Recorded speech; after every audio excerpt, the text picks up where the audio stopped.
I have a certain emotional investment in this particular topic because it pretty well takes me to the brink of insanity. You'll understand why, I think, by the time I finish this lecture. Any event, the problem of Tocharian origins, a doorway to insanity. And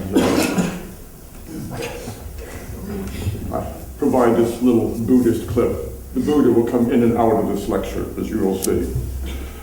Okay, when we take a look at the Indo-European languages of the Tarim Basin, they can be divided conveniently into two groups. One, all of the missionary or trade or administrative languages such as Sogdian or Prakrit or Avestan, Middle Iranian, all types of languages that we can track coming into the Tarim Basin at some later time. In addition, there are two local languages, Saka, Khotanese Saka, an East Iranian language, and Tocharian. In terms of Saka, is basically located in the western part of the Tarim Basin, particularly on the southern part of the Silk Road, around the town of Khotan, but also to the north around Kashgar. I've marked the Saka territory there in green. And very briefly, what we can deal with the Saka is fairly straightforward. We may be deluding ourselves, but the question of Saka origins in the Tarim Basin does not seem to be a tremendously difficult problem. To begin with, one of the first things we would do is look for some form of external linguistic relations for Saka. That's not difficult. From a historical point of view, we have Saka tribes, of course, immediately outside of the Tarim Basin, and we also have their linguistic neighbors in the other Eastern Iranian languages, such as Khwarezmian, for example, Bactrian, and so forth. So we can sort of peg origins outside. And from an archaeological point of view, we can also deal, or so we imagine at least, with the Saka, in the sense that we have burials, including royal burials, stretching across the southern part of the Eurasian steppe that are either historically identified Saka territory or are in cemeteries such as at Pazyryk, for example, in the Altai Mountains, which have generally been presumed to have been some form of Eastern Iranian, such as the Saka. And we can then make tie-ins between the Tarim Basin and these external archaeological sources, such as the site of Yumalak Kum, for example, which was found on the upper reaches of the Keria River in the Tarim Basin, in which we find what otherwise, if we found in the Eurasian steppe, we would recognize as a probable Eastern Iranian burial, and certainly comparable with the more classic burials, for example, such as the tombs at Arjan in the steppeland regions. And further, we could dip deeper into prehistory, into the sort of the Andranovo mega-cultural horizon from around 2000 to 900 BC, which generally is presumed to carry with it some form of Indo-Iranian, and by the later period, clearly Iranian ethnic linguistic identity. So, Saka, no great problem, if we're not entirely deluding ourselves about this. Tocharians, this poses a different problem. For the Tocharians, what we're dealing with is evidence from about 7,600 documents from about 30 sites, generally in the center and the eastern part of the Tarim Basin. I'll come a little bit more onto the different languages in a second. Key problem when we compare Tocharian with Saka is that there is no confirmed or universally agreed close linguistic cousins within the Indo-European language family. As anybody here familiar with Indo-European studies is aware, you basically divide into two major camps regarding Tocharian. They are either early out, very peripheral, not related to anybody, or you tie them into some form of closer formal relationships with anything from Greek to Germanic or some Balkan language. And there's only one thing that linguists seem to be agreed about. The area that they are least related to tends to be Indo-European. Generally, the division there seems to be fairly deep, can be either argued as sort of spatial. This is the under space Eratams phylogeny, in which you can see Tocharian as sort of a European language and certainly fairly distant from Indo-Iranian, or you might see it temporally in Don Ringe's phylogeny there, where after Anatolian, the Tocharians are the first to split or divide off from the rest of the Indo-European shoot, whereas the Indo-Iranians are one of the most recent.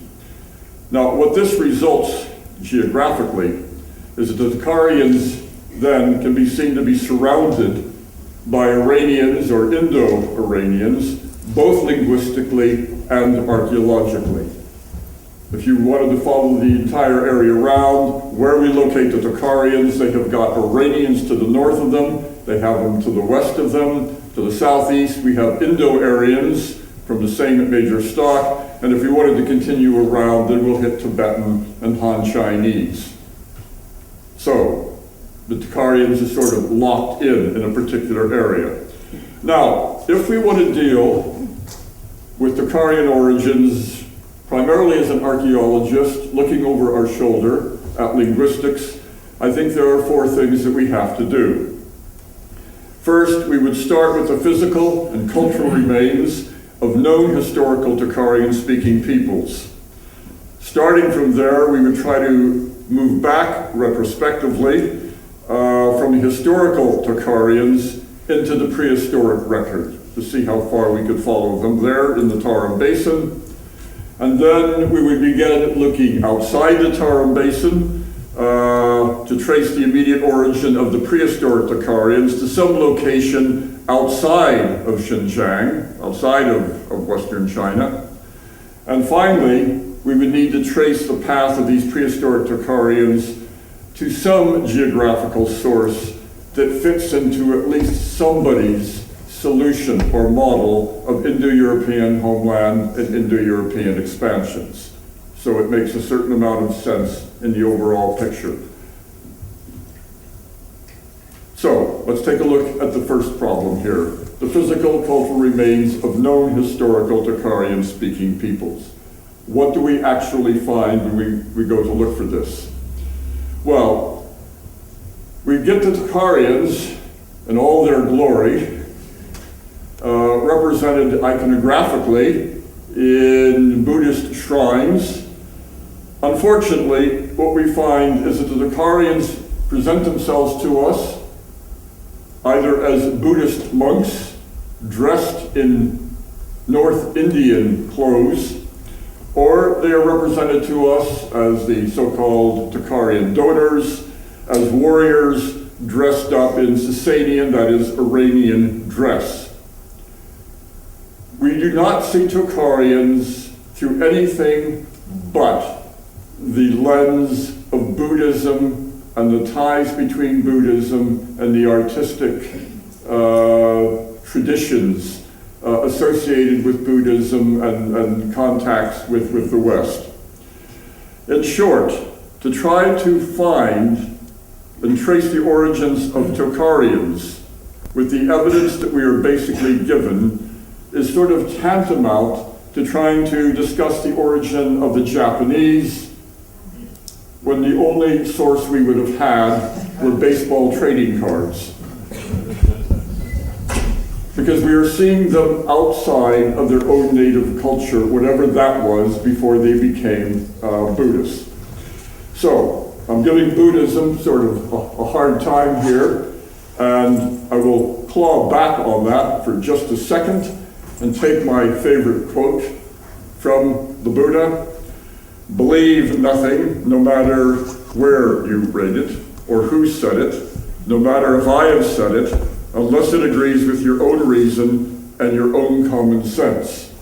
So for the rest of this lecture, I'm going to enjoin you to take the Buddha's precepts to heart and even ignore those two famous charlatans, Mallory and Meyer, who will also be in my targets here, even though this photograph in Xinjiang of Victor Meyer attempting to achieve nirvana in a small Buddhist cell.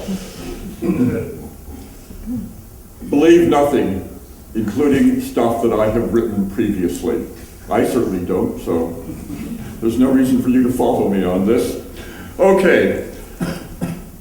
When we take a look at what we know about the Tocharians, and we do have a little bit of ethnographic description from the 3rd to the 7th century, for example, regarding the city of Kucha, by and large, this is not getting us really anywhere. The material tends to be fairly generic. So let us substitute for a moment geography with archaeology and ask ourselves, okay, where was Tocharian spoken at least? And that depends on what we call the Tocharian manuscripts. And on the basis of which we can, of course, divide Tocharian into Tocharian A, spoken and pretty well totally confined to the eastern part of the northern tier of the Silk Road. Tocharian B, which stretches entirely along the northern route of the Silk Road. And Tocharian C, or Coranian, which is extraordinarily important and rests entirely on the identification of approximately 100 words in Kharosthi Prakrit and maybe about 1,000 personal names as being related to Tocharian. Now this is a theory suggested over 75 years ago by Thomas Burroughs. And as it's recently been suggested, it was suggested 75 years ago, and in the last 75 years it has neither been confirmed nor denied. However, from an archaeological standpoint, it is extraordinarily important to know whether Tocharian C is indeed a Tocharian language. Because as you can see there, it moves the distribution of Tocharian far beyond the northern Silk Route, but also places it in other territories entirely. Also, the nature of Tocharian C differs very much from Tocharian A and B. It is not a translation, it is administrative documents, indicating you are dealing with a real people whose substrate language apparently has worked its way into otherwise Indian administrative documents. Tocharian A and B, which we will wind up having to focus on, is basically the distribution of manuscripts. And these manuscripts are overwhelmingly simply translations of Buddhist texts. And boy, using this is a very dangerous method for ascribing a territory to a given spoken language. For example, if I were trying to talk about the distribution of the early Irish on the basis of the earliest Irish manuscripts, the 8th century manuscripts, this is what the distribution would be. Quite clearly, Irish was a language spoken primarily between northern Italy and Germany, and obviously perhaps one of these mad Irish monks wandered off far to the west, but we can dismiss the Book of Armagh. Now remember, we are talking about almost the same cultural milieu. What we are dealing with between either a Tocharian Buddhist monk or an Irish monk, we are talking about peripatetic monks making translations of Latin documents in the West, Indian documents in the East, and therefore the distribution of these particular documents is no guarantee that that was the language that was actually spoken in these territories. Indeed, it's sometimes been argued, for example, that the Tocharian A documents, by and large, they find themselves where they are because that is where the Uyghurs, the later conquerors of the territory of the Northern Tarim Basin, carried them. And that is basically what we are tracing. So, do we have a core area where we can put our hands on our hearts and suspect, yes, we actually have Tocharian speakers? I've tried to indicate what I think is probably that area. I've marked it there with sort of a circle centered on Kucha, because at least this is an area from which we get Tocharian caravan passes. That is, Tocharian being employed in a secular context in which somebody other than a monk obviously has to be able to read these documents. And therefore, if you can explain the Tocharians in my core area, then I'm hoping that at least we're chasing real Tocharians and not simply the phantoms of the distribution of manuscripts. In terms of the ethnography, there is very little, as I have said, that can be employed to describe how these Tocharians behaved culturally. One example that has been at least offered was a scene of mutilation from the wall paintings at Kizil. For example, people mutilating themselves in part of a ceremony of mourning for the death of someone. However, we could be able to therefore say, well, the Tocharians engaged in physical mutilation upon the death of someone important. However, the Chinese source, the Han Shu, also describes precisely the same behavior among the Saka of Khotan, the Iranians, as indeed does Herodotus, describing the behavior in the Ukraine upon the death of the Scythian king. And generally, this is what we find. The ethnographies are pretty well totally useless. So, how have I achieved my first goal?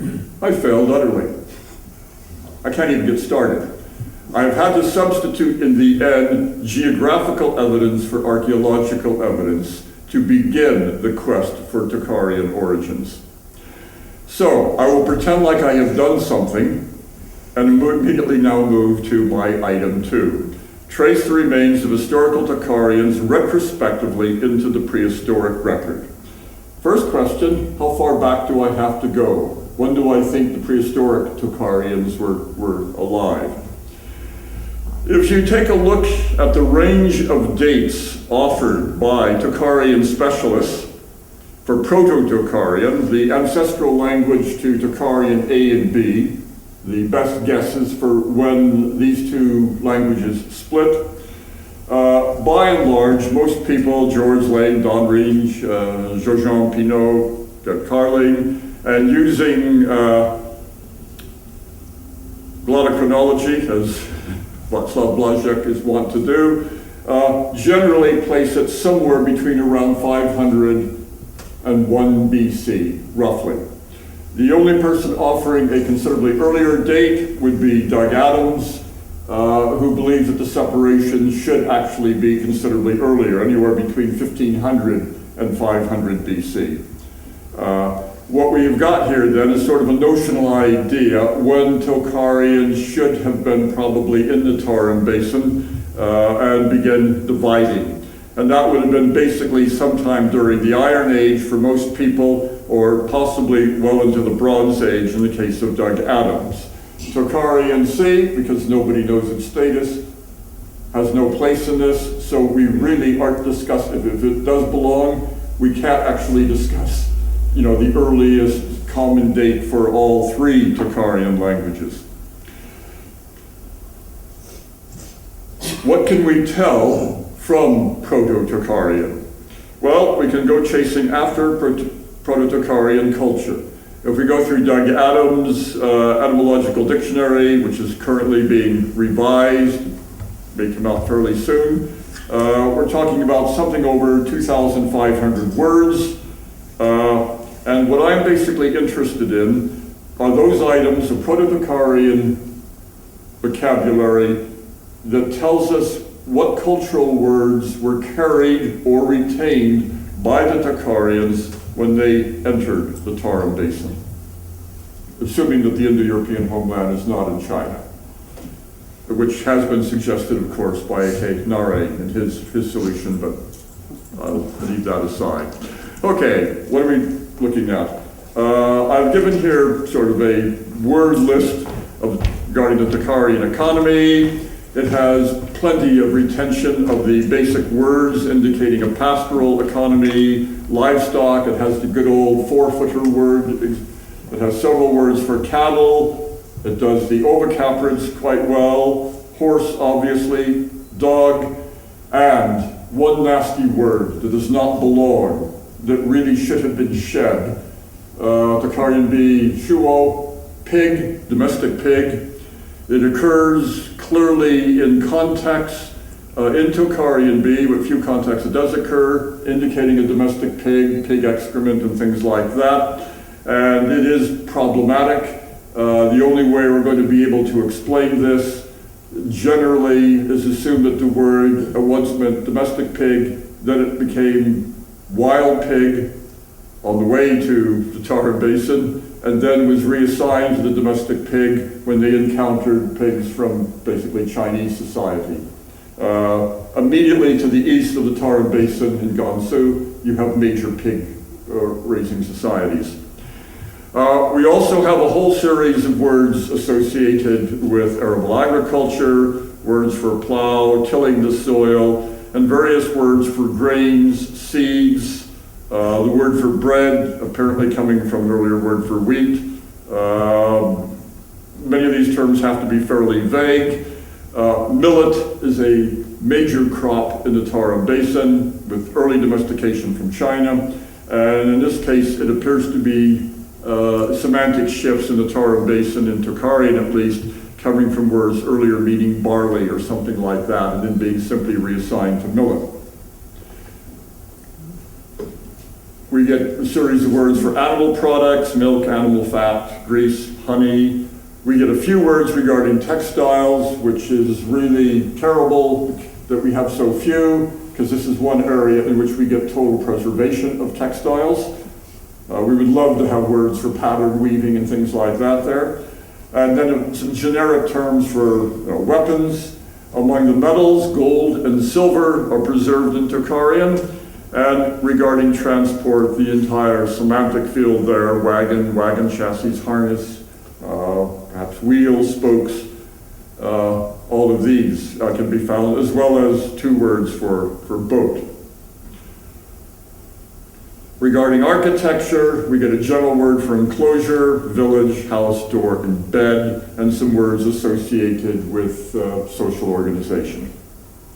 This ends the inherited cultural vocabulary, words which at least the Tocharians had from Indo-European, which they did not shed, however they got to the Tarim Basin, which they still retained.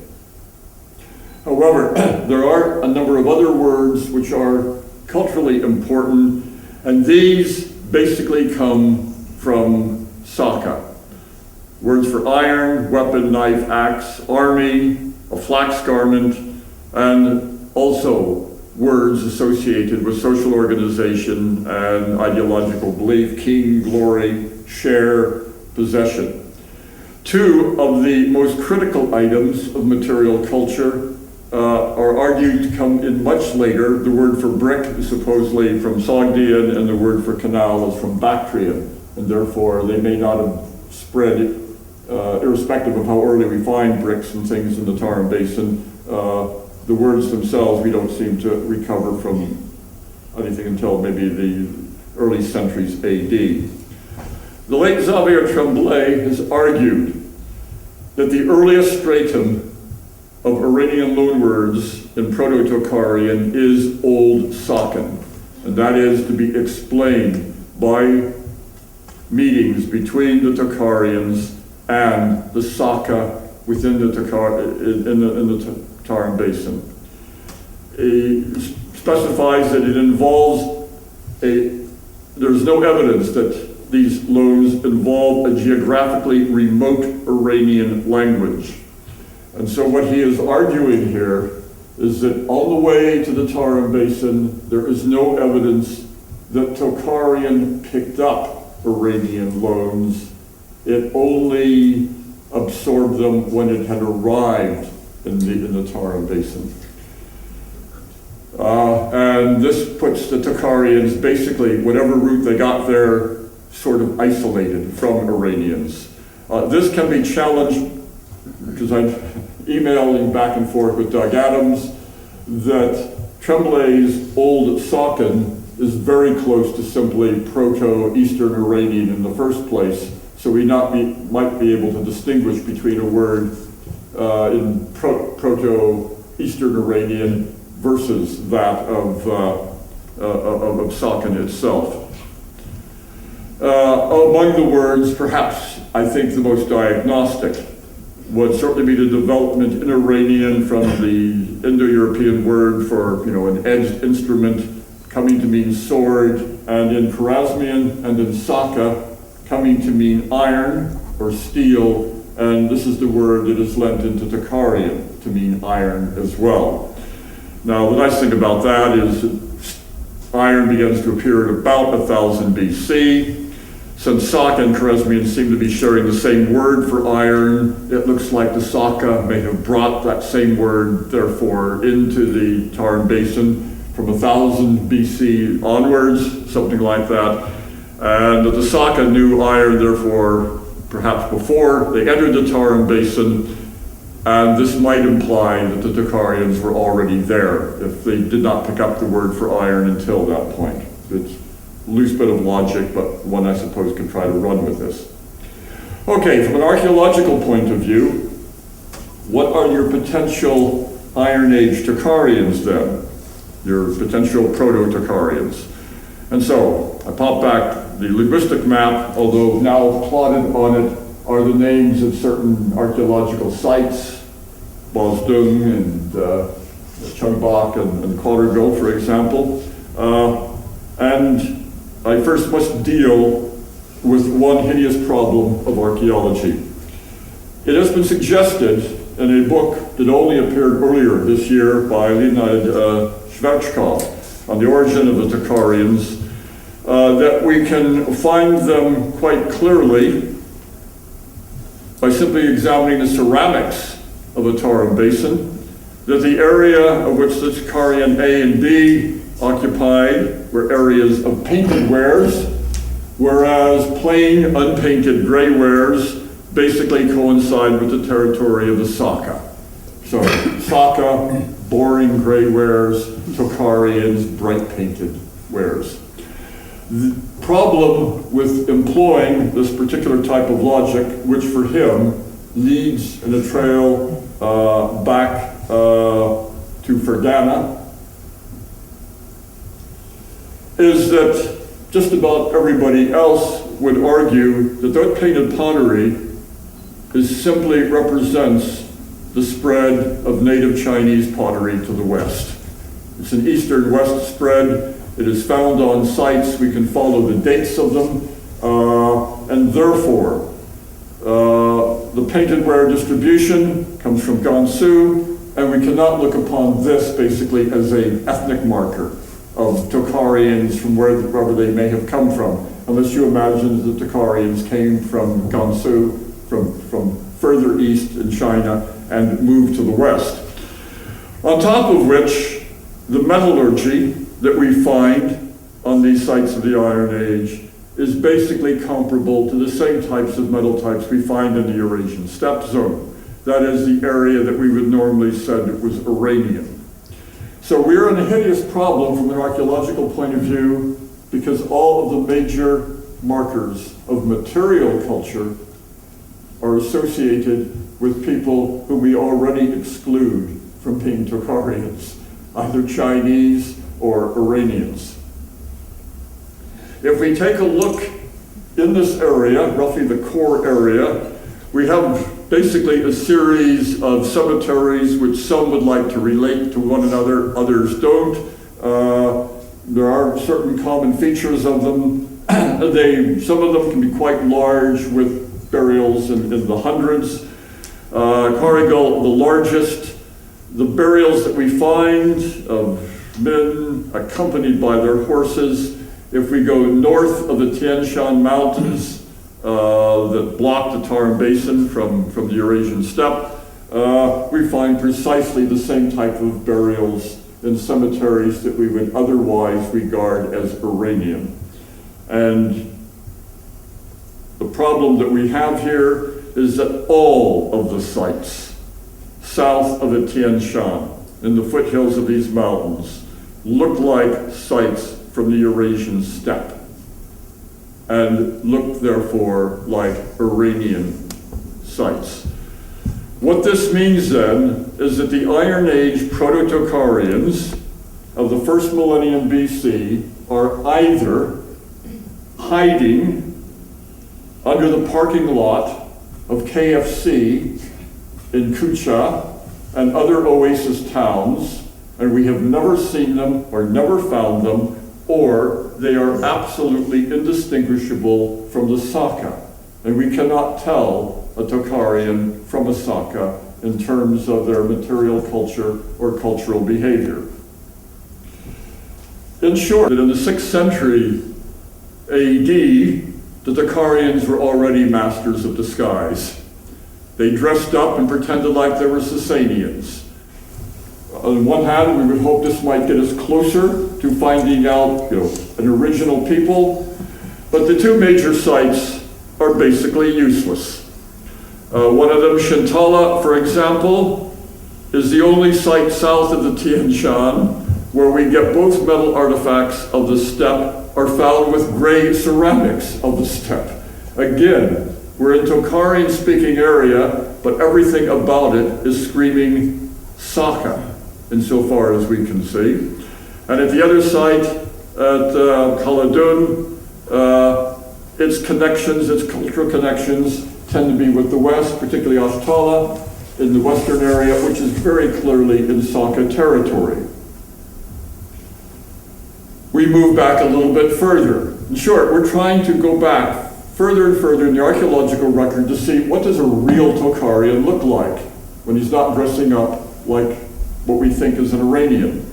And the earliest possible horizon was discovered early in the 20th century, at least it takes its name from a site at that time, first discovered by a grave robber who worked with Sven Hedin, Erdek, portrayed here, Sven Hedin's description of him, who once saw a fabulous site, and then it simply disappeared, and then many years, when he was about 70 years old, the Swedish expedition led by Folke Bergman from Uppsala dragged Erdek back out into the desert to find this miraculous cemetery, which was then called Erdek's Cemetery when they finally managed to find it.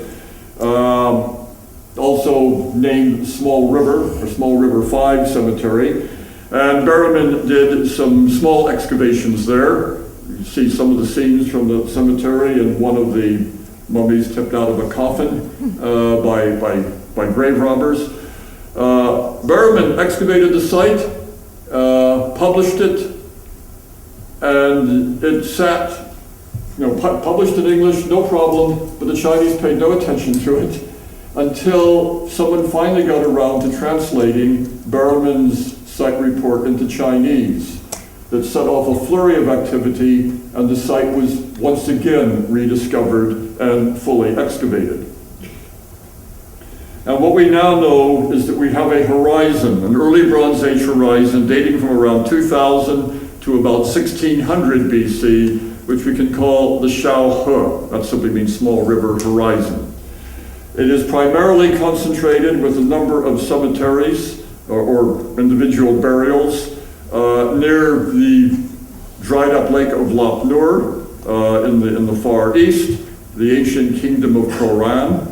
However, it also has produced an outlier, something like 500 kilometers west across the Tarim Basin at the site of Beifong Mudi, across the Tarim Basin. The site of Xiaohe is a marvelous site.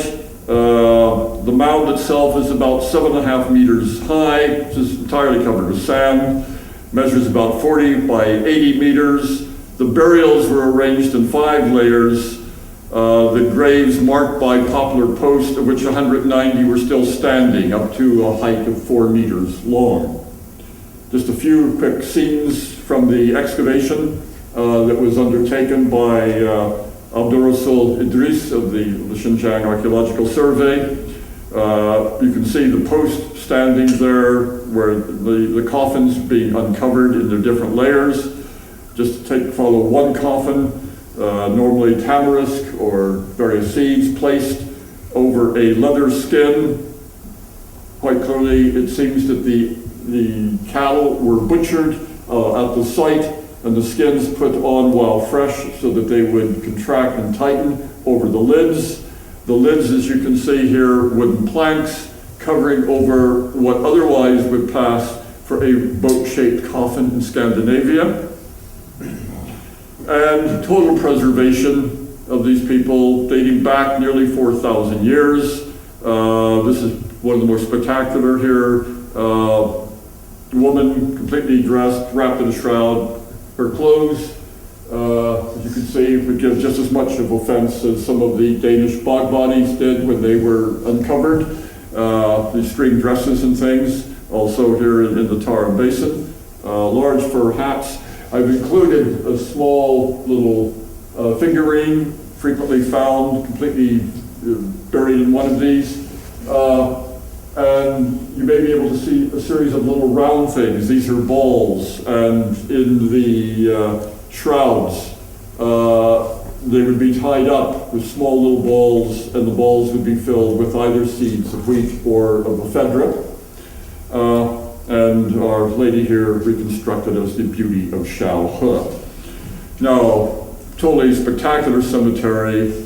However, plunderers managed to discover another one of these far, far to the west, the site of Beifong Moody. And these were some of the first photographs taken by the first Chinese archaeologists to get in. And they are absolutely comparable in every way to what was found at Beifong Moody, although the cemetery is slightly smaller. The plunderers having strewn the ground with human body parts and everything else. So, Shaohe horizon. Do these equal the Proto-Tocharians? Well, either they're going to be the Proto-Tocharians, or they belong to some other Western group, because the people physically are Westerners in the broadest sense, speaking a totally unknown language. And of course, whenever you have an unknown language anywhere within a couple of thousand miles of Pakistan, you grab for Burashevsky immediately, because you want it to be related to something. You notice I'm totally quiet about the Journal of Indo-European Studies article attempting to describe Burashevsky as an Indo-European language. You can take that or leave it, depends on how you feel about that. A key problem here is, as you can see from the green circle, the Shaohe sites are outside the area of Tocharian A and B. So how in the world can they fit into this story? They only fit into the story if Tocharian C is actually indeed a Tocharian language. So either Proto-Tocharian, remnants of Tocharian C come from that area, or they're simply a background population for other late Bronze Age immigrants coming in to the Tarim Basin that do not have any particular relationship with the Tocharians. If Shaohe horizon is Tocharian, we would expect it to have, and I've just given some of the basic list of items there, those marked in red, they automatically tick the boxes. They certainly have cattle galore, sheep, goat, domestic cereals, and some evidence of gold.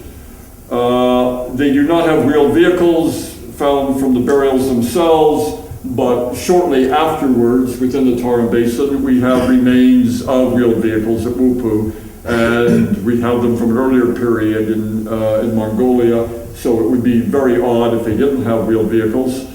And silver is found almost at about the same time from another site in the Tarim Basin, Tianshan Beilu, further to the north of Lop Nur. The horse has not occurred there, and of course the pig is not found. Wild boar is native to the Tian Shan Mountains, and a little bit of pig has turned up in the Carrier River, so that couldn't be excluded. And the horse is therefore the only animal lacking so far. So they tick many of the boxes at least. So what I've done here is try to trace the immediate origin of the prehistoric Tocharians to a location outside of Xinjiang. Well, I can only do that if I assume I've got some form of anchor, and so I'm going to pretend that Shaohe meets at least some of the minimum requirements for being Proto-Tocharian. And here is where things began to get particularly nasty. If you follow the sort of orange box there, what you'll observe is that the Tarim Basin, one of the clearest routes into the Tarim Basin from outside is immediately north, and that is the Jungar Basin. Somewhat smaller basin and not quite as nasty in terms of its ecology. And it then is further connected further north with the Altai Mountains and the Eurasian steppelands. If we take a look at the early Bronze Age of what little we know in the Jungar Basin, we find cemeteries, lots of pottery, and the problem with the Shaohe horizon is we have no single pot whatsoever found on any of these early sites. We find baskets, we don't find pots. And it's generally now been argued that it's very difficult to see any cultural connection between the Jungar Basin and the Tarim Basin that might explain these earliest Westerners coming into the Tarim Basin. On the other hand, if we take the blue box, we can relate what's going on in the Jungar Basin to the Eurasian steppe and to greater Indo-European homeland theories, the steppeland theory in particular, because Chinese archaeologists are in agreement that the Afanasyevo culture does have connections with the Jungar Basin, and that we can compare Afanasyevo pottery, and in particular even these so-called censers, footed vases, between sites of the Afanasyevo culture, and they're also found in the Ukraine and in Russia as well, and the site of Shamershak, the major cemetery in the Jungar Basin, producing somewhat similar things. Burial posture tends to be somewhat similar as well.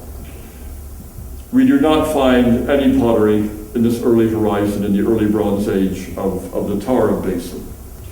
Now, to steal a map from David Anthony, the reason why this is so critically important is that in my book on the Tarim mummies and other people as well have basically thought that the way of explaining the Tocharians, one of the easiest, would to see them as the Afanasyevo culture, the easternmost extension of what we regard as the Western steppe cultures. And the Afanasyevo culture is producing some horribly early dates, although the earliest can be disputed. They can run from around 37 to 2500 BC. It is followed by the Akunyevo culture, around 2500 to 1900 BC, which incidentally has a lot of rock art. So you may be interested in paying attention to the next Journal of Indo-European Studies article by Lyudmila Sokolova, trying to relate it to cultural spread throughout Central Asia. There is generally recognized a break after that, and then we have occupation by the Andranovo culture in this region, which, as I've indicated, is generally presumed to be Indo-Iranian. The Karasuk culture follows. Nobody's quite sure what to do with that one ethnically. And then finally, the Tagar culture. Most people regard it as Eastern Iranian. Some people regard it as Proto-Samoyedic or something like that.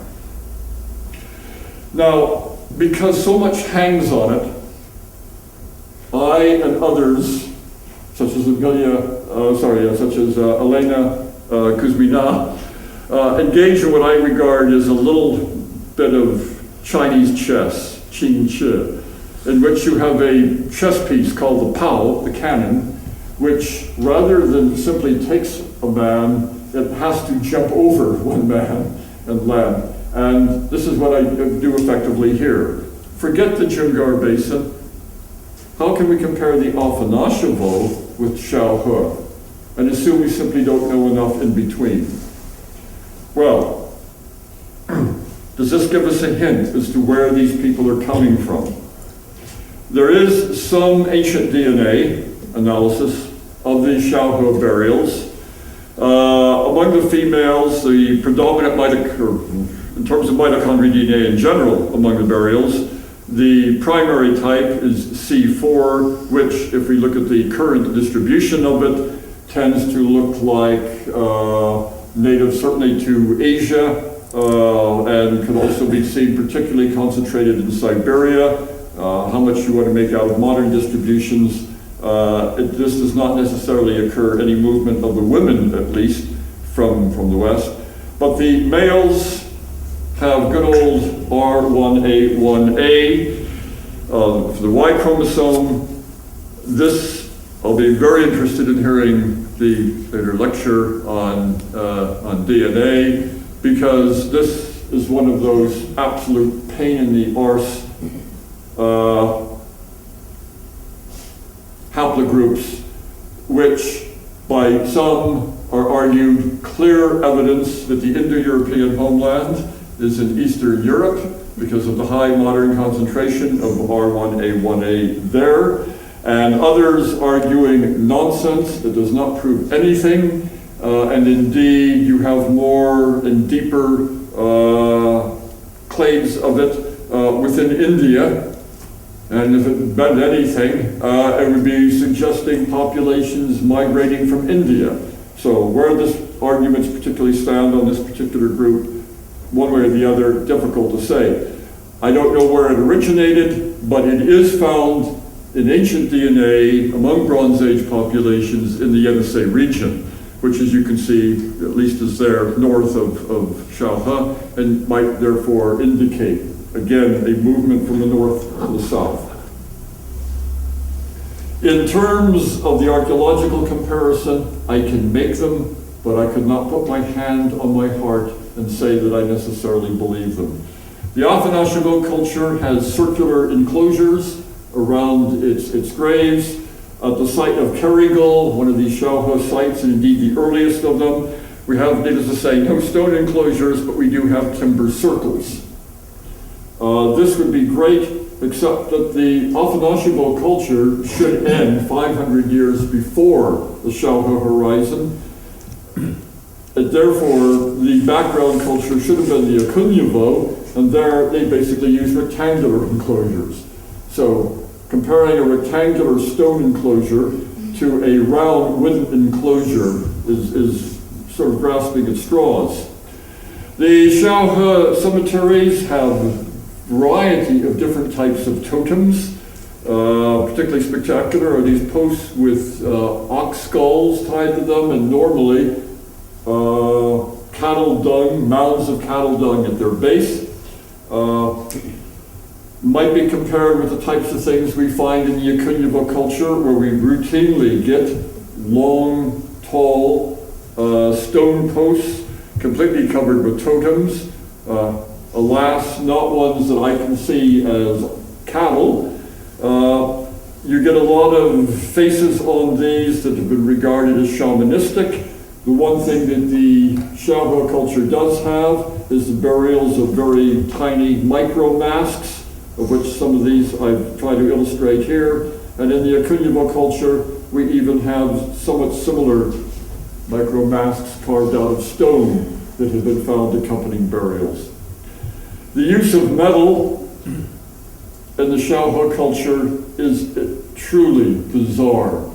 Although the posts have been cut by what have been identified as bronze axes, we find no evidence of bronze tools.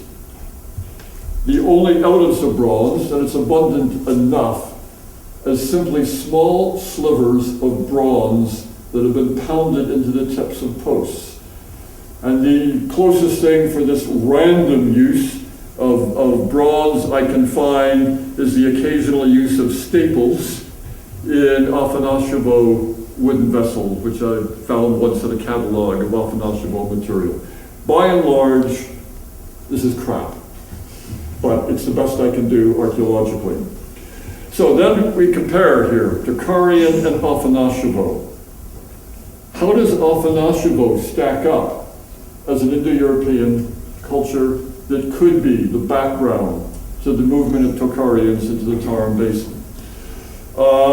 Things marked here in red indicate where it ticks the box, so it certainly has cattle and a sheep, goat. It has some evidence of horse and dog. It does not have domesticated pig, but there has been a little wild boar found from the Altai region, so we could probably count that. But when it comes to agriculture, both the Afanasyevo and the Akunyevo culture reveal nothing other than perhaps the processing of some wild grain. And this is absolutely critical, because as I've indicated, Proto-Tocharian should have been carrying the names of domesticated plants, arable agriculture, and everything else into the Tarim Basin. And if we look at other items of the Afanasyevo culture, many of these things we simply can't find, or we're going to be unlikely to find. But at least Afanasyevo has the gold and silver, and Afanasyevo also tips at least some of the items regarding transport. In terms of enclosures, well, we only find them around burials. It's been suggested that this implies that they were surrounding the very few settlements that have been excavated, but this can't be demonstrated. If we want to compare Shaohe, what we know in the Tarim Basin, with the Afanasyevo, and compare how each of them fit, each of them tick some, but none of them tick all the boxes.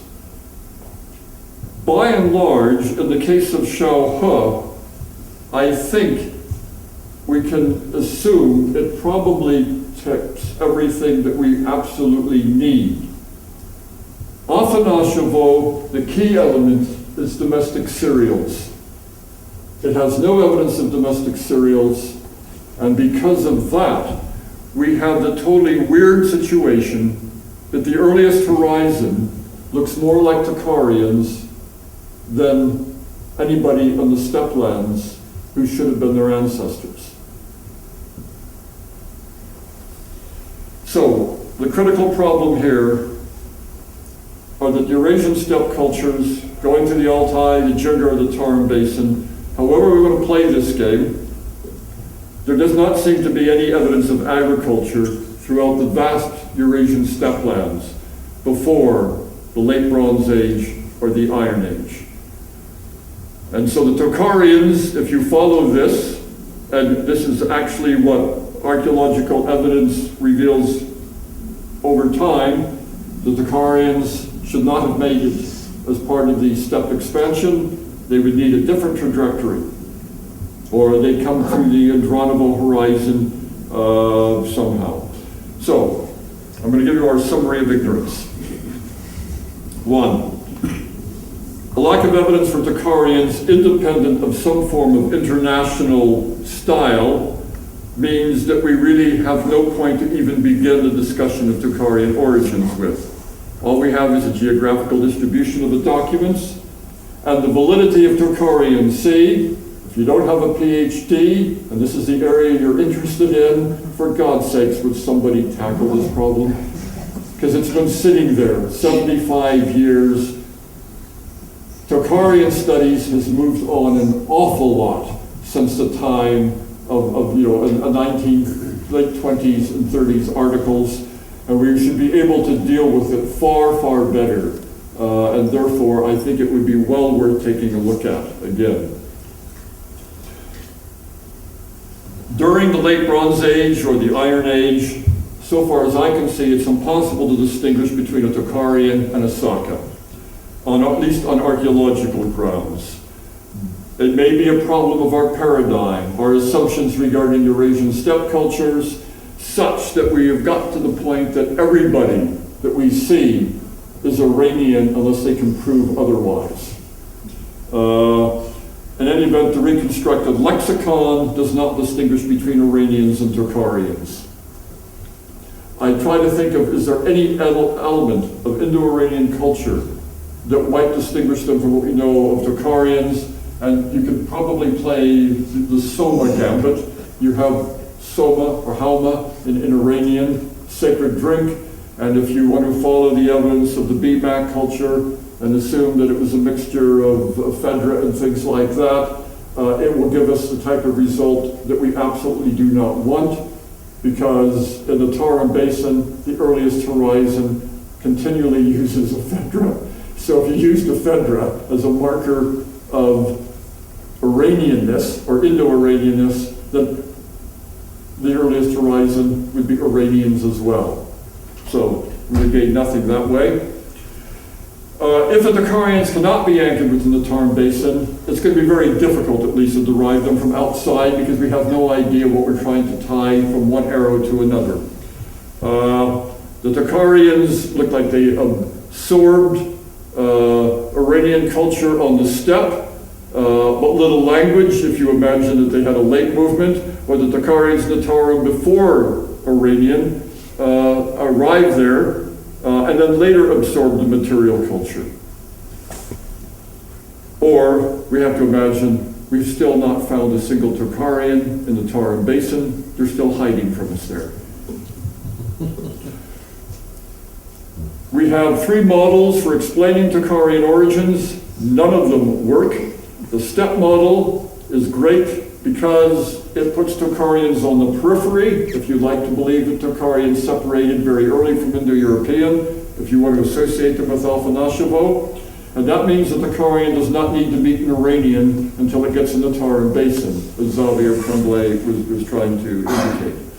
Against it is that the Alpha Nashevo culture, while popularly derived from the European steppe culture, that is not universally held, and we know, both David and I, Eurasian steppe experts who would argue that Alpha Nashevo has nothing to do with Yamnaya and the other cultures of the European steppe. And the steppe cultures all lack cereals. Tocharian must have cereals. If you can prove either from an archaeological point of view that I am wrong there, I would be very, very gratified. If you can prove from a linguistic point of view that we have greatly exaggerated what Tocharians retained regarding the cereal vocabulary, that would also be very nice. But as I see it now, it pretty well has to stand. Tocharians knew cereals, the steppe did not know cereals. And finally, the steppe derivation of the earliest Tarim cultures, the Shalha horizon, is archaeologically weak. Shalha horizon, we have no idea where it came from. Or you can follow a steppe model if you want to imagine that the Tocharians somehow were part of the Alpha Nashevo Andranovo phenomenon. They look like Iranians. They simply managed to retain a totally different language, across the Eurasian steppe, come in. If they come in late enough, they can carry cereal agriculture. If they're only coming in by, let's say, about 1000 BC, can't prove it. We've just simply mistaken them for Iranians. The problems with this is sort of the logical, how in the world can you live completely surrounded by Iranians, travel across the face of what we think is Iranian society without picking up the Iranian language until you've arrived in the Tarim Basin. And finally, you shift the homeland to Central Asia, for example, as Schwarzkopf has tried to do. Tocharians would certainly have a less distance to travel.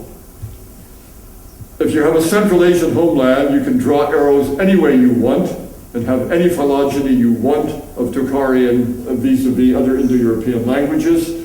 And there, Tocharians can be associated with the spread of cereals from Central Asia to China, along basically a mountain route and then into Western Tarim Basin.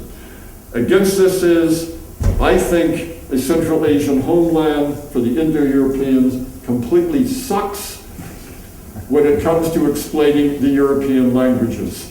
Every attempt to start the homeland in Central Asia requires all of the Europeans to gain their language sometime by the Middle Bronze Age, by a movement totally, unrecorded, coming around the Caspian Sea, moving across into Europe from that direction, which I think is an extraordinarily difficult item to sell.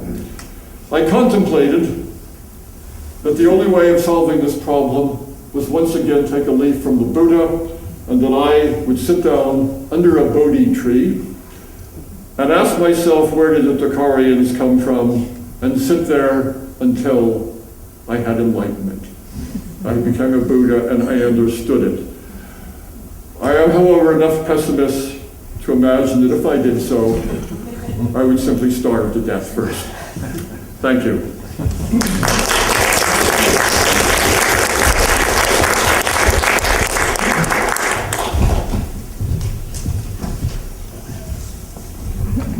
Is this working? Yeah. Well, theoretically or technically our lunch break has already started, but I'm sure there are lots of questions. Yes, very enlightening indeed. We have the people, the Yuchi people in western part of China, Gansu area, the later Kushans. Yes. I'm sorry, we have the Yuchi people in Gansu area, yes. Which I believe they speak Indo-European. That's really the question here. You haven't mentioned them here? I know. I deliberately avoided mentioning them there. I think the Yuchi, even if they are Tocharian speakers, get us nowhere. I will try to very briefly try to explain why. What we know of the Yuchi, first, what we know of the language. In the Tarim Basin, we know nothing. There's no such thing as a Yuchi document. The only evidence for the Yuchi language, if you want to accept it, are some words that enter Bactrian when the Yuchi expanded to the west and entered Bactria, which, according to Nicholas Sims Williams, if you look at those words which we think are Yuchi, those are Iranian words. And therefore, what you normally get is, well, the Yuchi originally spoke Tocharian, but on the way to the west, they picked up Iranian languages and arrived there speaking Iranian. For example, the route from China to the west would have taken them through the Jungar Basin to the Ili Mountains, where we assume that they're talking basically with Iranians, so they absorbed Iranian words. So never at any moment can we prove for sure that the Yuchi spoke Tocharian. But setting that all aside, what we're dealing with is a migration from east to west, dated to 162 BC, something like this, too late to explain the people who occupy the territory where we have Tocharian manuscripts. In other words, even if the Yuchi spoke Tocharian, they are pastoralists, whereas so far as we can see, the earliest Tocharians dating from the time that the Yuchi were pastoralists are probably occupying urban settlements, waiting for Buddhism or already beginning to accept Buddhism. So they're only part of the general Tocharian world at best. And the only way you can relate them to a place outside, obviously, is to go back to Henning and then to Ivanov and assume some relationship between the word Yuchi and Guti and have them come from Mesopotamia. And that type of game just drives me totally crazy because that's just simply drawing an arrow from one area to the next without anything whatsoever to substantiate it. So I've written an article on this, and I've tried to go through all the arguments regarding Yuchi, and with the best will in the world, I simply do not think they get us very far, even if they spoke Tocharian. Right. Okay. It was just when you mentioned this painted ware, ceramics, and you mentioned the pig also. I mean, yes, we're pointing to an Eastern influence. So, but thank you. The painted ware, yes, comes earlier than the Yuchi expansion. If we trust it. Yeah, but we don't know the origin of the Yuchi, I suppose. No, no. I mean, we know the end of them, but... No, they're just an ethnic name, yeah.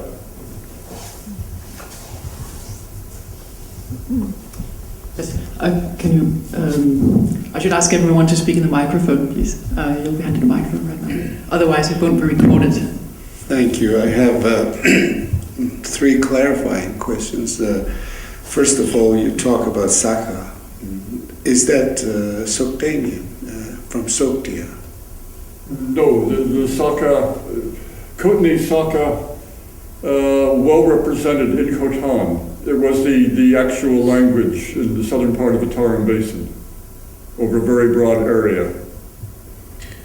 Well, the picture you showed, one of the first overheads, when you have some green circles. Yes. I saw Saka was where Tajikistan is today. Right, yes. Historically, that is putting the ethnic identification of the tribe called Saka on the map, whereas we actually have, Sogdian, yes, in that territory. There's probably not that much difference between Sogdian and Saka. Okay, the next question was about those pictures of the pictures you showed. Yes. Are those faces the faces we have, or is just imagination?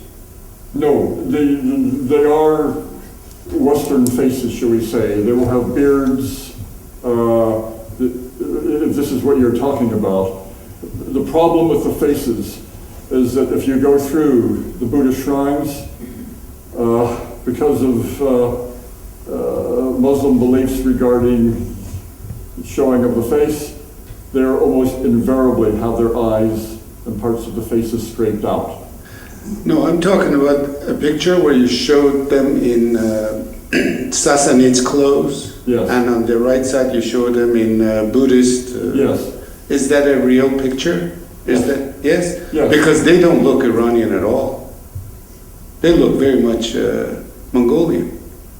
No, one figure was Chinese, one was an Asian monk, and the other one was a Western monk. Okay, The Western monk is the ugly-looking one. on the right side. Yeah. Yes, on the right side. The Chinese said that the Westerners resembled Cerulean monkeys. Yeah, they say Yes, that. in other words, yeah, we are particularly ugly in our, well, I can speak for myself. Yeah. And the last question was again back to that overhead with you, where you had Saka shown where Soktania is, Yes. and you had on the east of Caspian Sea, northeast of Caspian Sea, written Iranians all over. Yes. What era are we talking about when you're showing that? Iron Age.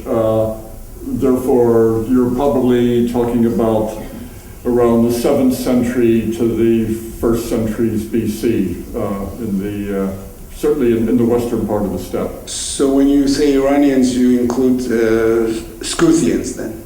That's exactly what I'm talking about. Saka and Scythian are identical. That's simply what you call a Scythian in the west, you call a Saka in the east. We would not make any distinction between the two. Okay, because... Okay. Therefore, when we have what little evidence of the Scythian language as an Iranian language, and the same thing happens with Saka names, what few Saka names that we have. Yeah, because Herodotus says that the Persians and Scythians could speak easily with each other. Yes, yeah. Okay, thank you very much.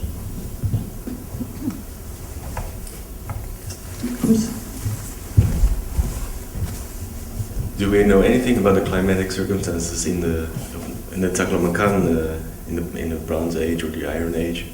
Was the climate better at that stage? Somewhat better, because what we can see is that a number of these sites are found now on areas of dried riverbeds, dried lake beds, and things like that. I showed you the site of Yumalak Kum, for example, where you had sort of an Iranian-type burial on the Carrier River. It is now many, many kilometers from where there's any water in the Carrier River. And what people, geomorphologists, have been able to do is trace the continual desiccation of the Tarim Basin. So it has been getting worse and worse, because otherwise you have a lot of problems to explain in sand dunes, getting 4-meter posts of poplar and cattle and all of the rest of this. It's very difficult to understand.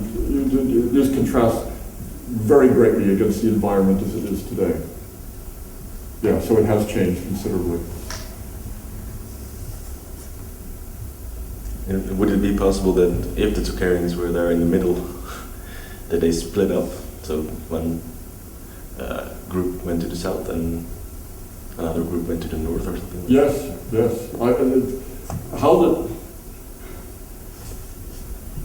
To begin with, is Tocharian Sea. If it is Tocharian, then it raises a lot more interesting questions on the distribution than. And if Tocharian Sea is really Tocharian, then almost all of the things that you see in museums as mummies are Tocharians. Well, I think we should probably stop now. So, thank you for this very illuminating and enlightening lecture. It was a great pleasure.